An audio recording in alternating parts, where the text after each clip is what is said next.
Catherine Jacquet, je suis directrice générale de l'association des petits citoyens. Cette association a pour objectif d'expliquer aux enfants le monde qui les entoure, d'essayer de les éveiller un peu plus au quotidien sur l'actualité.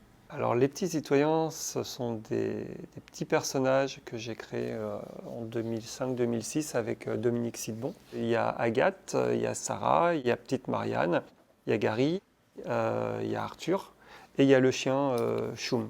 Alors nous avons développé depuis quelques années des outils comme La Quotidienne, qui est le premier journal d'opinion des enfants de 7 à 11 ans, une collection de lectures qui s'appelle « Et si on se parlait ?»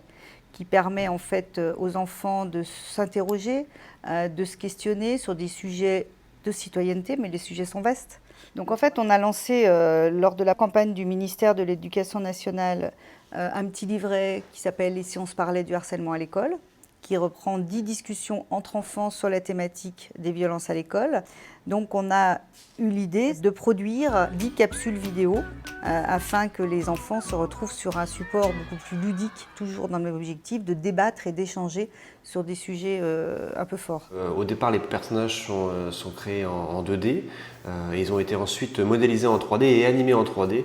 Donc on a donné une seconde jeunesse, en tout cas aux personnages des petits citoyens.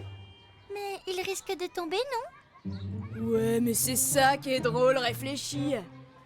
Je sais pas trop. C'est un petit peu le club des 5 de la citoyenneté, c'est apprendre à vivre ensemble, en bonne intelligence, dans le respect des autres. Alors Arthur, il paraît que tu voulais me faire une blague?